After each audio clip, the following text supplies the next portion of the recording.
ಹಿಂದೂ ಅನ್ನುವಂಥ ಈ ಒಂದು ಸಮುದಾಯವನ್ನು ಒಡೆಯುವಂಥ ಒಂದು ಪ್ರಯತ್ನವನ್ನು ಈ ನಾಡಿನಲ್ಲಿ ಏನು ಮಾಡ್ತಿದ್ದಾರೆ ಅದು ಕೆಲವು ದಿನಗಳ ಕಾಲ ಹಿನ್ನಡೆಯನ್ನು ಕಂಡಿತ್ತು. ಆದರೆ ಈಗ ಮತ್ತೊಂದು ರೂಪದಲ್ಲಿ ಅವರು ಮತ್ತೆ ಬಂದಿದ್ದಾರೆ, ಮತ್ತದಕ್ಕೊಂದು ರಾಜಕೀಯ ಸ್ಪರ್ಶ ಕೊಡ್ತಾರೆ. ಧಾರ್ಮಿಕವಾದ ಸಂಗತಿಗಳಲ್ಲಿ ತುಂಬ ರಾಜಕೀಯವಾಗಿರುವಂಥ ಮೂಗು ತೂರಿಸಬಾರದು ಅಂತ ಗೊತ್ತಿದ್ದಾಗ್ಯೂ ಕೂಡ ಅವರು ರಾಜಕೀಯವಾಗಿ ಇದಕ್ಕೆ ಪ್ರಯತ್ನ ಪಡುವಂಥ ಒಂದು ಹಂತವನ್ನು ತಲುಪಿದ್ದಾಗ, ಅದರಲ್ಲೂ ವಿಶೇಷವಾಗಿ ಹಿಂದೂ ಸಮಾಜವನ್ನೇ ಮುಂದಿಟ್ಕೊಂಡು ಟಾರ್ಗೆಟ್ ಮಾಡ್ತಾ ಹಿಂದೂ ಧರ್ಮದ ದೇವರನ್ನು ಅವಹೇಳನ ಮಾಡುವಂಥ ಪ್ರಯತ್ನ ಇದ್ದಾಗ, ಈ ನಾಡಿನಲ್ಲಿ ಮನ್ನಣೆ ಗಳಿಸಿರುವಂಥ, ಈ ನಾಡಿನಲ್ಲಿ ತಮ್ಮದ್ದೇ ಆಗಿರುವಂಥ ಕೃಷಿಯ ಮೂಲಕ ಸಮಾಜದ ಮನೆಗಳಲ್ಲಿ ಪ್ರತಿಯೊಬ್ಬರ ಹೃದಯದಲ್ಲೂ ಮನ ಮಾಡಿಕೊಂಡಿರುವಂಥ ಕಣೇರಿ ಮಠದ ಕಾಡಸಿದ್ದೇಶ್ವರ ಸ್ವಾಮೀಜಿಗಳು ಮಾತಾಡಿರುವಂಥ ಒಂದು ಮಾತನ್ನು ಹಿಡ್ಕೊಂಡು ಅವರು ಯಾವ್ಯಾವ ಊರಿಗೆ ಹೋಗ್ತಾರೋ ಅಲ್ಲೆಲ್ಲ ಗೊಂದಲಗಳನ್ನು ಕ್ರಿಯೇಟ್ ಮಾಡಬಲ್ಲರು, ಅವರ ಕಾರಣಕ್ಕೋಸ್ಕರ ದಂಗೆ ಏಳುವಂಥ ಸಾಧ್ಯತೆ ಇದೆ ಎನ್ನುವಂಥ ಕಾರಣಗಳನ್ನೆಲ್ಲ ಕೊಟ್ಕೊಂಡು ಜಿಲ್ಲಾಶಃ ಅವರ ಪ್ರಯಾಣಕ್ಕೆ ನಿಷೇಧ ಹೇರುವಂಥ ಪ್ರಯತ್ನವನ್ನು ಸರ್ಕಾರ ಏನು ಮಾಡಿದೆ, ಅದನ್ನು ಇಡೀ ಸಮಾಜ, ಅದೊಂದು ವೀರಶೈವ ಹಿಂದೂ ಅಥವಾ ವೀರಶೈವ ಲಿಂಗಾಯತ ಸಮುದಾಯ ಅಂತಲ್ಲದೆ ಇಡೀ ಹಿಂದೂ ಸಮಾಜ ಇದನ್ನು ಧಿಕ್ಕರಿಸುತ್ತೆ ಮತ್ತು ವಿರೋಧಿಸುತ್ತೆ. ಆದರೆ ವಿರೋಧವನ್ನು ಪ್ರಕಟಪಡಿಸೋದು ಹೇಗೆ? ನಮಗೆ ಸರ್ಕಾರದ ವಿರುದ್ಧ ಈಗ ವಿರೋಧವನ್ನು ಪ್ರಕಟಪಡಿಸಲಿಕ್ಕೆ ನಮ್ಮದೇ ಆಗಿರುವಂಥ ಪ್ರಜಾಪ್ರಭುತ್ವ ರೀತಿಯ ಮಾರ್ಗವನ್ನು ನಾವು ಬಳಸ್ತೀವಿ.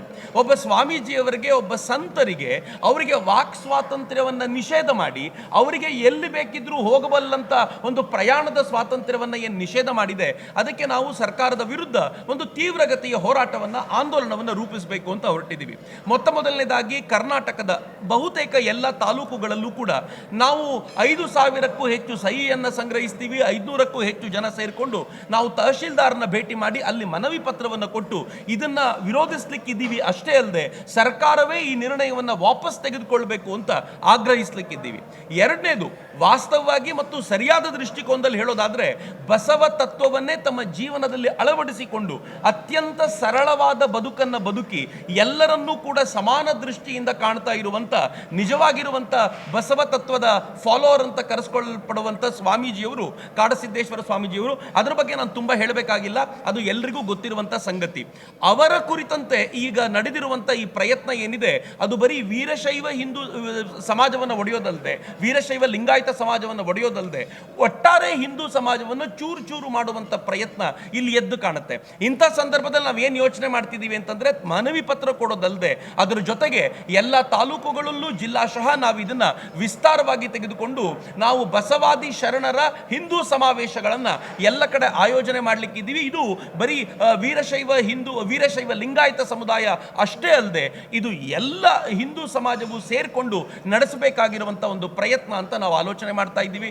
ಈ ದೃಷ್ಟಿಯಿಂದ ಇವತ್ತು ಸೇರಿರುವಂಥ ಎಲ್ಲರೂ ಕೂಡ ಒಂದು ಸ್ಪಷ್ಟವಾಗಿರುವ ನಿರ್ಣಯವನ್ನು ಮುಂದಿಟ್ಕೊಂಡಿದ್ದಾರೆ. ಈ ಹಿನ್ನೆಲೆಯಲ್ಲಿ ನಾವು ಇದನ್ನು ಯಾವತ್ತಿಂದ ನೀವು ಶುರು ಅಂತ ಕೇಳಿದರೆ, ಈ ಕ್ಷಣದಿಂದಲೇ ಶುರು.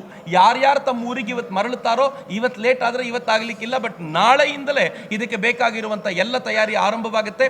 ಬಬಲೇಶ್ವರದಲ್ಲಿ ಮೊದಲ ಹಿಂದೂ ಸಮಾವೇಶ, ಬಸವಾದಿ ಶರಣರ ಹಿಂದೂ ಸಮಾವೇಶ, ಮೊದಲ ಸಮಾವೇಶ ಬಿಜಾಪುರದಲ್ಲಿ ಆರಂಭವಾಗುತ್ತೆ. ಎಲ್ಲಿ ಎಲ್ಲ ಸಮಸ್ಯೆಗಳು ಆರಂಭವಾದವೋ ಅಲ್ಲಿಂದಲೇ ನಾವು ಈ ಸಮಾವೇಶವನ್ನು ಆರಂಭ ಮಾಡ್ತೀವಿ. ಮತ್ತು ಎಲ್ಲರ ಅಪೇಕ್ಷೆ ಇರೋದು ದಾವಣಗೆರೆಯಲ್ಲಿ ಇದರ ಸಮಾರೋಪ ಮಾಡಬೇಕು ಅಂತ ಆ ದೃಷ್ಟಿಯಿಂದ ನಾವು ಆಲೋಚನೆ ಮಾಡ್ತೀವಿ. ಮುಂದಿನ ದಿನಗಳಲ್ಲಿ ಸಮಾಜಕ್ಕೆ ನಾವು ಇಂಟೆಲೆಕ್ಚುಯಲಿ ಈ ಬಸವಾದಿ ಚಿಂತನೆಗಳನ್ನು ತಲುಪಿಸುವಂಥ ಪ್ರಯತ್ನವನ್ನು ಕೂಡ ಮಾಡಲಿಕ್ಕಿದ್ದೀವಿ. ಈ ಹಿನ್ನೆಲೆಯಲ್ಲಿ ತೆಗೆದುಕೊಂಡಿರುವ ಎಲ್ಲ ನಿರ್ಣಯಗಳಿಗೆ ಇವತ್ತು ಸೇರಿರುವಂಥ ಎಲ್ಲರೂ ಕೂಡ ಅತ್ಯಂತ ಪ್ರೀತಿಯಿಂದ ಸಹಮತಿ ವ್ಯಕ್ತಪಡಿಸಿದ್ದಾರೆ. ನಾವೆಲ್ಲರೂ ಈ ಹಿನ್ನೆಲೆಯಲ್ಲಿ ಮುಂದಿನ ದಿನಗಳಲ್ಲಿ ಕೆಲಸ ಮಾಡಲಿಕ್ಕಿದ್ದೀವಿ.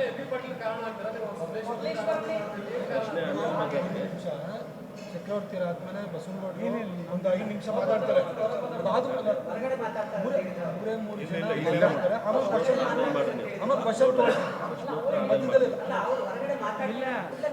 ಇವರು ಅಂತರಂಗ ಸುದ್ದಿ, ನಾನು ಬಹಿರಂಗ ಸುದ್ದಿ.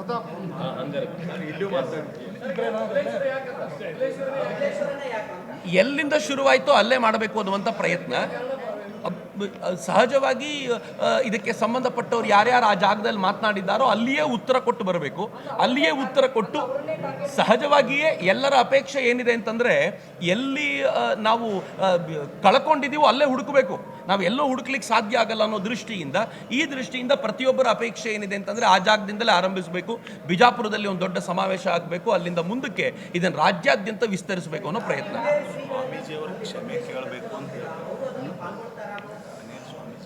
ನಾವು ಕಣೇರಿ ಶ್ರೀಗಳನ್ನ ರಾಜ್ಯದಲ್ಲಿ ನಡೆಯುವಂಥ ಎಲ್ಲ ಸಮಾವೇಶದಲ್ಲಿ ಪಾಲ್ಗೊಳಿಸುವಂತೆ ಮಾಡಬೇಕು ಅನ್ನೋದು ನಮ್ಮೆಲ್ಲರ ಅಪೇಕ್ಷೆ ಇದೆ. ಅವರು ಎಲ್ಲ ಕಡೆಗಳಲ್ಲೂ ಬರಬೇಕು, ಈ ವಿಚಾರವನ್ನು ತೆಗೆದುಕೋಬೇಕು.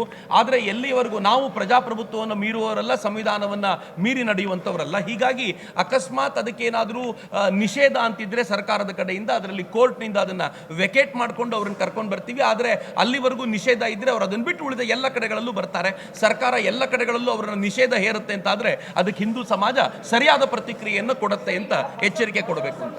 ಅಭಿಯಾನ ನಡೆಸಿದಂತ ಸ್ವಾಮೀಜಿಗಳ ವಿರುದ್ಧ ಅವಾಚ್ಯ ಶಬ್ದವನ್ನ ಕಣೇರಿ ಶ್ರೀಗಳು ಬಳಸಿದ್ರು. ಅದಕ್ಕೆ ತಾವು ಯಾರು ಕೂಡ ವಿಷಾದವನ್ನ ವ್ಯಕ್ತಪಡಿಸಲಿಲ್ಲ, ಅದನ್ನ ಯಾರು ಕೂಡ ಹೇಳೇ ಇಲ್ಲ. ಒಂದು ನಾನು ಹೇಳ್ತೀನಿ, ಸರಿಯಾಗಿದೆ, ಹೇಳ್ತೀನಿ. ಒಂದು ನಿಮಿಷ ನಿಮ್ಮ ಪ್ರಶ್ನೆ ನನಗೆ ಅರ್ಥ ಆಯ್ತು. ನೀವು ಪ್ರಶ್ನೆ ಕೇಳಿದಿರಿ. ಈಗ ಸುಮ್ಮನೆ ಆಲೋಚನೆ ಮಾಡಿ, ಯಾರೋ ಒಬ್ಬ ಸ್ವಾಮಿಗಳು, ನಾನು ನಿಮ್ಮ ಜೊತೆ ಆ ವಿಡಿಯೋಗಳನ್ನು ಹಂಚಿಕೊಳ್ತೀನಿ, ಒಬ್ಬ ಸ್ವಾಮೀಜಿಯವರು ಹೇಳ್ತಾರೆ ಅತ್ಯಂತ ಕೆಟ್ಟ ಪದವನ್ನು ಶಿವನ ಕುರಿತಂತೆ ಬಳಸ್ತಾರೆ. ನಿಮ್ಗೆ ಯಾರಿಗೂ ಗೊತ್ತಿಲ್ಲದೆ ಇರುವಂಥ ಸಂಗತಿ ಅಲ್ಲ.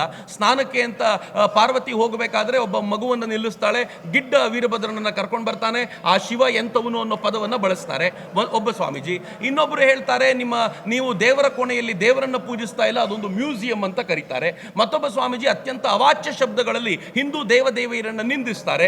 ನಾವು ಪೂಜಿಸುವಂತ ದೇವರನ್ನ ಹೀಗೆ ನಿಂದಿಸುವಂತ ಒಬ್ಬ ಸ್ವಾಮೀಜಿಗಳ ಬಗ್ಗೆ ನಾವು ಯಾವತ್ತೂ ಈ ಪ್ರಶ್ನೆ ಕೇಳಲೇ ಇಲ್ಲ. ಆದ್ರೆ ಅವರುಗಳನ್ನೇ ಆದ್ರೆ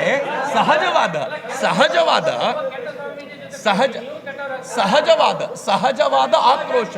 ನಾನು ಹೇಳ್ತೀನಲ್ಲ ಈಗ ನಾನು ಹೇಳ್ತಿದ್ದೀನಲ್ಲ ಉತ್ತರ ಕೇಳುದಿಲ್ಲ ಈಗ ನಾ ಹೇಳೋದನ್ನ ಕೇಳ್ತಿಲ್ಲಲ್ಲ ನೀವು. ನಾನು ಹೇಳ್ತೀನಲ್ಲ ಈಗ ಕೇಳ್ರಪ್ಪ, ಈಗ ಆ ಸ್ವಾಮೀಜಿಗಳು ಅಷ್ಟು ಮಾತನಾಡುವಾಗ ಆಕ್ರೋಶ ನನಗೂ ಇತ್ತು. ಆದರೆ ನಾನು ಮಾತನಾಡ್ಲಿಕ್ಕೆ ಆಗಲಿಲ್ಲ. ಯಾಕೆ ಅಂತಂದ್ರೆ ಕಾವಿಧಾರಿಗಳು, ಸನ್ಯಾಸಿಗಳು, ಅವ್ರ ವಿರುದ್ಧ ನಾನು ಹೆಂಗೆ ಮಾತಾಡ್ಲಿ? ನಾನು ಮಾತಾಡ್ಲಿಕ್ಕೆ ಆಗೋದಿಲ್ಲ. ನಾವು ಸುಮ್ಮನೆ ಕೂತಿದ್ವಿ. ಆದ್ರೆ ಈಗ ಯಾರ್ಯಾರು ಹಿಂದೂ ಸಮಾಜವನ್ನ ನೀವು ಪ್ರಶ್ನೆಗೆ ಉತ್ತರ ಕೊಡುವಾಗ ಸುಮ್ಮನಿರಬೇಕು. ನೀವು ಇಲ್ಲದೆ ಹೋದ್ರೆ ಒಂದ್ ನಿಮಿಷ ಬಟ್ ಗೌಡ್ರೆ, ನೀವು ಪ್ರಶ್ನೆ ಕೇಳಿದ ನಂತರ ನಾನು ಉತ್ತರ ಕೊಡೋದು ನೀವು ಕೇಳಿಸ್ಕೊಳ್ಳಿಲ್ಲ ಅಂತಂದ್ರೆ ನೀವೇ ಕಣೇರಿ ಶ್ರೀಗಳಿಗಿಂತ ಕೆಟ್ಟದಾಗ ಮಾತಾಡ್ತಿದ್ದೀರಾ ಅಂತ ಅರ್ಥ. ಅಲ್ಲ, ನಾನು ಕೇಳೋದು ಕೇಳಿ. ನಾನು ಯಾಕೆ ಹೇಳ್ತೀನಿ ಅಂತಂದ್ರೆ ನೀವು ಕೇಳಿಸ್ಕೊಳ್ಬೇಕು. ನೀವು ಕೇಳಿಸ್ಕೊಳ್ಳೋ ವ್ಯವಧಾನ ತೋರಿಸ್ತಿಲ್ಲ. ಈ ಪ್ರಶ್ನೆ ಏನಂತಂದ್ರೆ, ಆ ಸ್ವಾಮೀಜಿಗಳು ಹಾಗೆ ಮಾತನಾಡುವಾಗ ಯಾವ ಆಕ್ರೋಶ ಉಂಟಾಗುತ್ತೋ ಅದು ಆಕ್ರೋಶ ನನಗೂ ಆಗಿತ್ತು. ಆದರೆ ನನಗೆ ಮಾತನಾಡ್ಲಿಕ್ಕೆ ಆಗೋದಿಲ್ಲ. ಯಾಕೆಂದ್ರೆ ಕಾವಿಧಾರಿಗಳಾಗಿದ್ದಾರೆ. ಅವರು ಕಾವಿ ಹಾಕದೆ ಬೇರೆ ಬಟ್ಟೆ ಉಟ್ಕೊಂಡು ಅದನ್ನು ಮಾತನಾಡಿದಿದ್ರೆ ನಾನೇ ಉತ್ತರ ಕೊಡ್ತಿದ್ದಿದೆ. ಸರಿ, ಈಗ ಅದಕ್ಕೆ ಉತ್ತರ ಕೊಡಬಲ್ಲಂಥವ್ರು ಯಾರಾದರೂ ಇದ್ದಾರೆ ಅಂತಂದ್ರೆ ಕಣೇರಿ ಶ್ರೀಗಳು ತುಂಬಾ ಕಾದು ಕೊನೆಗೊಂದು ಮಾತು ಹೇಳಿದ್ದಾರೆ. ಆ ಮಾತನ್ನು ಹೇಳುವಾಗ ಆ ಮಾತಿನ ಭರದಲ್ಲಿ ಅವ್ರು ಏನು ಹೇಳಿದ್ದಾರೋ ಅದು ಸಹಜವಾದ ಆಕ್ರೋಶವಾಗಿ ಹೊರಹೊಮ್ಮಿದೆ. ಆ ಸಹಜವಾದ ಆಕ್ರೋಶದ ಒಂದು ಪಾರ್ಟ್ ಅನ್ನ ನಾನು ಸಹಜವಾಗಿ ಅದನ್ನ ಎಕ್ಸೆಪ್ಟ್ ಮಾಡ್ತೀನಿ. ಅವ್ರು ಯಾರ್ಯಾರು ಹಿಂಗೆ ಮಾತನಾಡಿದ್ದಾರೋ ಆ ಸ್ವಾಮೀಜಿಗಳ ಕುರಿತಂತೆ ಹಿಂಗೆ ಹೇಳ್ತಾರೆ. ಹೀಗಾಗಿ ಅದು ಸಹಜವಾದ ಒಂದು ಸಾತ್ವಿಕವಾದ ಆಕ್ರೋಶ ಅವರ ಬಾಯಿಂದ ಹೊರಗೆ ಬಂದಿದೆ. ಹೀಗಾಗಿ ಆ ಪ್ರಶ್ನೆಯನ್ನ ಪಕ್ಕಕ್ಕಿಡಿ. ಈಗ ಮುಂದಿನ ಪ್ರಶ್ನೆ ಏನು ಅಂತಂದ್ರೆ, ಅವರು ಮಾತನಾಡಿರುವಂಥ ಅನೇಕ ಸಂಗತಿಗಳ ಕುರಿತಂತೆ ನೀವಿಟ್ಕೊಂಡು ಒಂದು ಪದಕ್ಕೋಸ್ಕರ ಒಬ್ಬ ವ್ಯಕ್ತಿಯನ್ನ ನೀವು ಒಂದು ಜಿಲ್ಲೆಗೆ ನಿಷೇಧ ಮಾಡ್ತೀರಾ ಅಂತಂದ್ರೆ ಸರ್ಕಾರದ ಮನಮಾನಿ ಅಂತದ್ದು. ಒಬ್ಬ ವ್ಯಕ್ತಿ ಒಂದು ಪದಕ್ಕೋಸ್ಕರ ಜಿಲ್ಲೆಗೆ ನಿಷೇಧ ಮಾಡಬೇಕು ಅಂತಂದ್ರೆ ಸರ್ಕಾರದಲ್ಲಿ ಯಾರ್ಯಾರು ಏನೇನು ಮಾತನಾಡ್ತಿದ್ದಾರೆ, ಒಂದೊಂದು ಸಮುದಾಯದ ಬಗ್ಗೆ ಏನೇನು ಮಾತನಾಡಿದ್ದಾರೆ ಅಂಥವ್ರಿಗೆ ಏನು ಮಾಡಬೇಕು? ಸೊ ಈ ಸರ್ಕಾರಕ್ಕೆ ಒಂದು ಸುಲಭವಾದ ಅಸ್ತ್ರ ಏನು ಅಂತಂದ್ರೆ ಈ ಹಿಂದೂ ಸಂತರನ್ನ, ಹಿಂದೂ ಹೋರಾಟಗಾರರನ್ನ ಜಿಲ್ಲೆಗೆ ನಿಷೇಧ ಮಾಡಿ, ಅವರನ್ನ ಕಾರ್ಯಕ್ರಮಕ್ಕೆ ನಿಷೇಧ ಮಾಡಿ ಅಂತ ಹೇಳೋದು ಸರ್ಕಾರಕ್ಕೆ ಒಂದು ರೂಢಿಯಾಗಿರೋದ್ರಿಂದ ಈ ಸರ್ಕಾರಕ್ಕೆ ಒಂದು ಗ್ಯಾರಂಟಿ ನ್ಯೂಸ್, ಸುದ್ದಿ ಖಚಿತ, ನ್ಯಾಯ ನಿಶ್ಚಿತ.